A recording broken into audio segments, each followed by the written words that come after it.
Thank you very much. Good afternoon, colleagues. I will be speaking from a program implementer's perspective. We've had our colleagues share what the situation is with young people living with disability, but I'll share with you what we have done with my organization. We're a communications non-governmental organization. We were established in 1993 as a newspaper called Straight Talk, which I'm sure some people have seen in my country or online or from other colleagues. But we evolved and grew into a non-government organization in 1997 because our focus had grown in terms of coverage and thematic focus. As a communications organization, we address diverse areas that include education, livelihoods, and environment. We also implement youth-friendly services. We implement disability-related programs. We also work around income generation for young people, and the majority of our work is around sexual and reproductive health and rights for young people. Our primary focus in our programming is young people aged 10 to 24 years, in school, out of school, married, unmarried, those living with HIV, those who are not HIV, don't have HIV, those who are living with a disability, name it. We target all kinds of young people, as you may see. And in our approach to communication, we believe we are guided by the ecological model, where we try, in as much as the young person is our primary audience in the middle, we believe that the young person lives in an environment that comprises their family and the schools, for those who go to school, but also a key influential aspect in their lives is the community and the political environment. So at all those three levels, we have interventions that we hope can impact on the life of the young person in the middle. And in thinking through our ecological model, we believe that behavior change is not up to the individual alone, and that's why I mentioned earlier that in as much as we want to impact on behavior change for a young person, we need to also continuously work with those who are in the environment, and I mentioned that the parents. And we also believe that communication for social change encourages critical thinking and dialogue, and this is the kind of approach that we have adopted through our work over the past 20 years of existence. Most of our programming to date has been delivered through the print media. I mentioned earlier on that the first of our programming was around print, the Straight Talk newspaper there that targets the 15 to 24-year-olds. Straight Talk was where we started in 1993. We introduced Young Talk in 1997, and the rationale for starting Young Talk was that we were hearing from many young people who were younger than 10 years old. And we felt that Straight Talk was not the platform to be addressing their concerns. Whereas in Straight Talk newspaper, we would talk candidly about the condom, about sex, about relationships, about contraception. We felt that the kind of questions we were getting from the 8-year-olds and the 9-year-olds required a different platform, simply because the approach needed to change. Whereas in the Straight Talk, we are able to use a lot of text, provide some technical information. With Young Talk, you needed to maybe use more pictures, more color to appeal to this unique age group. Both Young Talk and Straight Talk are produced monthly, and they're circulated to over 3,000 schools in the country, free of charge. Each issue of these publications features a different topic around HIV and reproductive health and growing up. We started work through radio in 1999. And basically, our radio programming approach is interactive. And to date, we are working in 12 languages. And each week, we air 30-minute radio programs in 40 radio stations. And again, the motivation to work on radio is to provide a platform where young people can tell their stories to inspire others. Then also, we have been working through interpersonal communication. Earlier, I mentioned that we do work with the teachers. We have also encouraged young people to form clubs as their own platforms where they can continue to dialogue around the issues we address in our publications and our other programming. We also extend outreach to schools. We also work in the communities through community mobilization. Peer education is also emphasized in our work because we believe the best change agents come from the young people themselves. We cannot drive the change as adults for them. We empower young people to lead change. We provide counseling on various issues concerning young people and also undertake some advocacy particularly among policy and local government leaders. We started working in disability and special needs in 2009, and whereas we started in 1993 with a newspaper, we did not even think we would at one day be talking about disability. But while we continued to learn from our work, we also learned that there was this category of young people whose communication needs were not being addressed. So from 2009 onwards, the approach we took was not to run disability and special needs as a separate line of programming, but to try and mainstream it in all the programming we were undertaking. This required that also we revisit our policies in the workplace, orient our staff to key issues on disability and special needs for young people, because we know for a fact that young people with disability are stigmatized. Our own staff also were struggling to come to terms with, having to communicate with this group of young people whose needs are very unique. But also, in our approach to programming, we believe that partnerships and collaborations are important, so we continue to interface with partners from civil society and government as we address young people with disability. I can't emphasize these factors more than what my colleagues have said. We all know about the vulnerability to HIV because of poverty. Most young people with disability in Uganda and in Africa are people who are living under poverty. They have limited access to information and services, like you've had colleagues talk about it. Then also the major challenge, again, like colleagues have mentioned, is communication expertise for persons with disabilities. Also, we know that people with disability receive little or no formal education in the countries where they live or in their communities.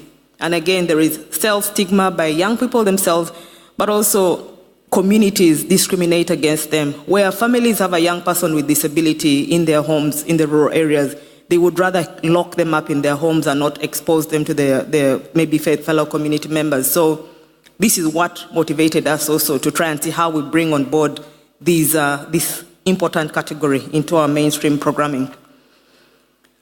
Again, the materials were not there for people with disability. We know that sex abuse is rampant in the communities and it's a risk factor for HIV, particularly for women and children, as you've had colleagues mention.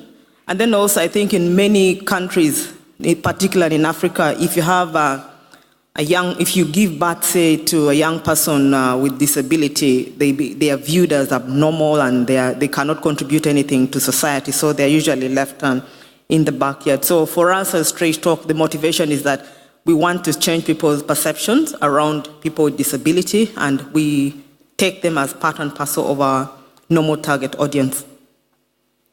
So the program that we took on in 2009 was really to focus on increasing knowledge on STIs, HIV and AIDS, and also unwanted pregnancy among young people with disability. Secondly, we wanted to increase the utilization of sexual and reproductive health services among young people with disabilities. Now, the kind of intervention we undertook again stems from our expertise with our previous programming. I showed you earlier on our Straight Talk and Young Talk, and we felt that we could do a Braille version of Straight Talk and Young Talk, and as I speak now, we are the only organization in the country that is able to provide Braille for young people who are visually impaired, sending them to schools. So the unique thing about the Braille that we produce is that it is not just transcribing what we have in Young Talk for the normal young person with eyesight, but trying to get a story from a visually impaired young person to inform their own Braille. The same approach is also applied to Young Talk Braille. For each quarter, we're able to produce 100 copies, and these are utilized by about 100,000 young people. Braille is quite expensive to produce. Not many donors want to put in money to fund Braille. And our Braille targets schools and organizations who work with young people with a disability. And the reason why we target the schools and organizations is that they can be the environment or the facilitators to enable the young people who are visually impaired use these publications. And again, like I said, content is specifically informed by their thoughts and their opinions as young people with disability. Our approach is very participatory. The slide that you see up there is a picture of one of our journalists in a school of visually impaired boys. And what this journalist was trying to do was he was trying to get opinions and thoughts from these boys about HIV, which was going to inform the next issue of Straight Talk Braille. This was a secondary school in, I think, in Soroti, Eastern Uganda. Then our approach also addresses diverse needs. I talked about Braille in Straight Talk and Braille in Young Talk. To the right, where you see the girls in purple, those are girls in a primary school. And to the right, where you see the young people in white, I think white tops and purple or something, those are secondary schools, and they are the older age group. So content for both Young Talk and Straight Talk Braille varies by need. Now, we believe that we cannot do the Braille on its own, so we support the Braille with other media, like radio.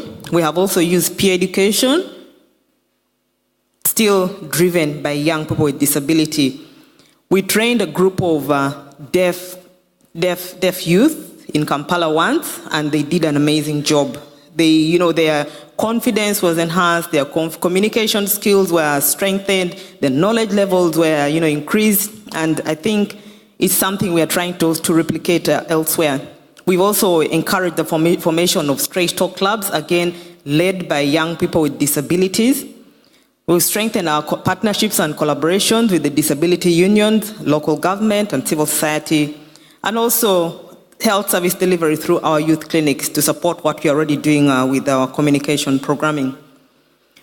Particularly for the health service delivery, the focus is on youth-friendly service provision, and most importantly, we want to make the link between what we are giving to the young people through communication with health-seeking behavior. We provide a range of services, counseling, treatment for sexually transmitted infections, contraception, counseling and testing, cervical cancer screening. We treat minor ailments and do referrals as well.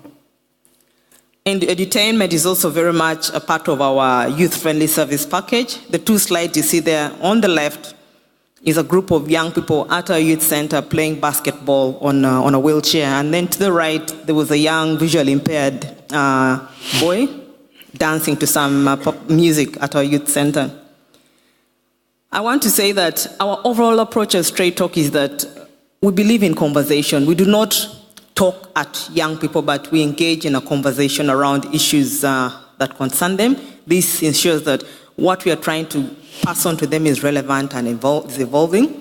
And really, the bottom line is that we have conversations around real life stories. Key lessons learned, I think this really reflects what our colleagues have been saying. Young people with disability have the same information needs as able-bodied persons. And for us, really, Braille has been a learning platform for many young people. They're able to get feedback to us, ask their questions, and have responses from us. Really, for us, also believe that parents and adults and caregivers should be targeted as support networks for young people with disabilities. I talked earlier about the stigma surrounding young people with disability, discrimination in the community. Parents and adults also struggle with how to deal with these challenges in their own lives. Peer education has come up strongly as key in ensuring that young people with disability participate in programs that concern them, but also can facilitate social inclusion for young people with disability. We are planning to enhance further support to adults, mostly through maybe working through the parents groups, the churches, and other community structures. We also want to increase frequency and coverage of our Braille publications if we can find a donor or a partner who would be able to fund this, and further enhance the service delivery of services for young people with disabilities, not just waiting for them at our health facilities, but also taking the services to their homes through home visits. Plus, we also want to link with other sectors like the livelihoods and education. I'd like to thank you very much for listening to me this afternoon. And particularly, we acknowledge the intellectual input from the young people with disability. You will agree with me that addressing disability, special needs, sexuality, reproductive health for this group of people is not easy. Each day is a learning experience for us at Straight Talk. And we are also grateful to the support of partners like CodeAid. They were the very first people to provoke us into thinking about disability for young people. We're also grateful for support from the Danish Embassy in Kampala and NORAD through our partner Plan Uganda. Thank you. Thank you, Susan, so much.